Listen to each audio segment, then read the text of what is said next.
اچھی کمپنی میں، جو بھی آپ بننا چاہتے ہیں ویسا اپنا مجسمہ بنائیں، اپنے دماغ کے اندر کھڑا کریں، اپنے دل کے اندر کھڑا کریں، اپنے دل کو جوڑیں اللہ سے، یہ اللہ کا گھر ہے، اور یقین رکھیں کہ وہ ہمارے سارے نقائص دور کر کے ہمیں وہاں پہنچا دے گا، ہمیں وہ دے دے گا جو ہم چاہتے ہیں، جہاں ہم پہنچنا چاہتے ہیں۔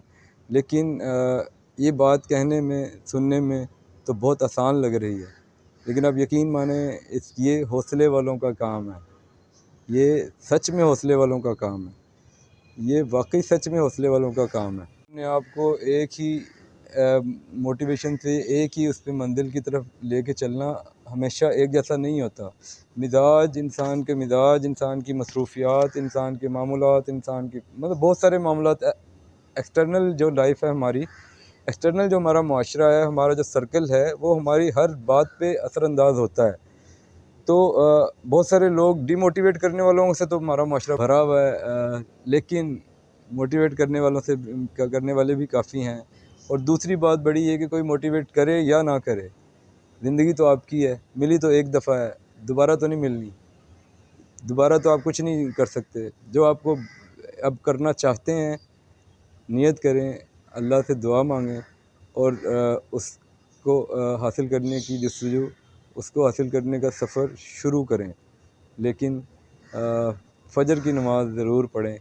فجر جڑی ہوئی ہے بہت ساری، اس کے نفسیاتی، اس کے سائنٹیفک، اس کے سائیکولوجیکل، اخلاقی اور روحانی، اس کے بہت سارے اثرات ہیں۔ ان پہ ہم انشاءاللہ نیکسٹ ایک کسی اسکالر، مذہبی اسکالر اور ڈاکٹرز، ان سب کا میں آپ کو ایک جامع سا بنا کے آپ کو ہم اس کو ڈسکس کریں گے انشاءاللہ۔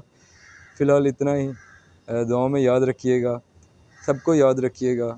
اللہ پاک ہمیں دنیا و آخرت میں کامیاب ترین لوگوں میں شمار فرمائے۔ فی امان اللہ۔ دس از پاکستان، سید عفان جاوید۔